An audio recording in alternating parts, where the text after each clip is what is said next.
ಏನಿಲ್ಲ, ವಿಷಯ ಏನಪ್ಪ ಅಂದರೆ, ಮೊನ್ನೆ ಸುಮ್ಮನೆ ಕೂತ್ಕೊಂಡು ಶಿವರಾತ್ರಿ ಹಬ್ಬದ ದಿನ ಜಾಗರಣೆ ಪೂಜೆ ಅಂತ ಎಲ್ಲ ಮಾತಾಡ್ತಾರಲ್ಲ ಅಂತ ಅಂದ್ಬಿಟ್ಟು ಏನೇನು ಇರ್ಬೋದು ಅಂತ ನೋಡ್ತಿದ್ದೆ.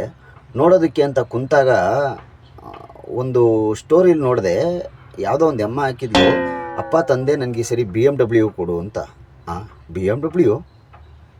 ನಾನೊಂದು ಸರಿ ಶಾಕಾಗಿ ಇನ್ನೊಂದು ಸರಿ ನೋಡಿದೆ. ಆವಾಗ ಗೊತ್ತಾಯಿತು, ಅಯ್ಯೋ ಪಾಪ ಬಡಪ ಈ ಶಿವಪ್ಪ, ಅವನ ಹತ್ರ BMW ಇರಲಿ, ಲೋಕಲ್ಲು 800 ಗಾಡಿನೂ ತಗೊಳಕ್ಕಾಗ್ದಲ್ಲಿ ನಂದಿನ ವಾಹನ ಮಾಡ್ಕೊಂಡು ತಿರುಗಾಡ್ತಾವನೆ. ಇವಾಗಿರೋ ಫ್ಯೂಯಲ್ ರೇಟ್ಗೆ ನಿನಗೆ BMW ಮೇಂಟೆನೆನ್ಸ್ ಚಾರ್ಜು ಶಿವಪ್ಪನೇ ಕೊಡ್ಬೇಕಾ ಇಲ್ಲ ತಾವಾಕಂತೀರಾ?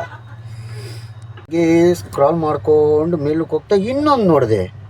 ಬಾಬಾ ಅಯ್ಯಮ್ಮ ಹಾಕಿರೋದು ನೋಡಿ ನಾನೇ ದಂಗಾಗ್ಬಿಟ್ಟೆ. ಅಪ್ಪ ಭಗವಂತ, ನನ್ನ 2ನೇ ಗಂಡನ ವಿಷಯ 3ನೇ ಗಂಡು ಗೊತ್ತಾಗದೇ ಇರಲಿ ಅಂತೆ. 2ನೇ ಗಂಡನ ವಿಷಯ 3ನೇ ಗಂಡು ಗೊತ್ತಾಗ್ದಲೇ ಇರಲಿ. ಹಂಗಾದ್ರೆ ಆ ಬಡಪಾಯಿ 1ನೇ ಗಂಡನ ಕತೆ ಯಪ್ಪ ಇಮ್ಯಾಜಿನೇಷನ್ನು ಮಾಡ್ಕೊಳಕ್ಕಾಗಲ್ಲ.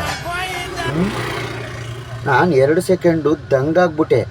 ಅದು ಶಿವಪ್ಪನ ಕೇಳ್ತಿರೋದು, 2 ಹೆಂಡ್ರಿರೋ ಶಿವಪ್ಪನ್ನ. ಈ ಮಾತು 2ನೇ ಗಂಡನ ವಿಷಯ 3ನೇ ಗಂಡು ಗೊತ್ತಾಗ್ದಲೇ ಇರಲಿ. ಅಪ್ಪ 1ನೇ ಗಂಡ ನೀನು ಹುಷಾರು. ನನಗಿವತ್ತು ಒಂದು ಡಿಫ್ರೆಂಟ್ ಥಾಟ್ ಹೊಲ್ದೈತೆ. ದಯಮಾಡಿ ಆಟೋ ಚಾಲಕರೆಲ್ಲ ಇದನ್ನು ಕೇಳಿಸ್ಕೊಬೇಕು, ಆಟೋ ಚಾಲಕರು ಮತ್ತು ಮಾಲೀಕರು. ಏನು ಅಂತಂದರೆ, ಈ ಬೆಂಗಳೂರಲ್ಲಿ ಗಾಡಿ ಅರ್ಥವೇ ಆಗ್ತಿಲ್ವೇ ಈ ಕೇಸು? ಮಗು ಆಗಿದ್ದಿದ್ರೆ ರಿವರ್ಸ್ ಹಾಕಿ ಹಿಂದಕ್ಕೆ ತೆಗಿತಿರ್ತೀವಿ,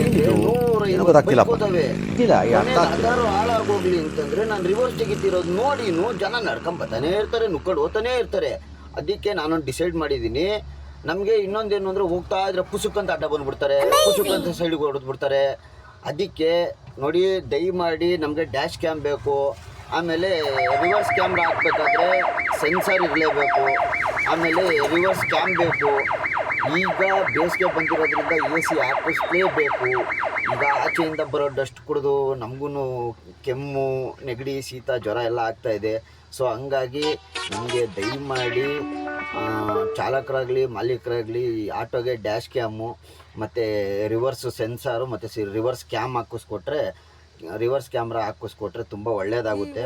ಮತ್ತು AC ಬೇಕೇ ಬೇಕು.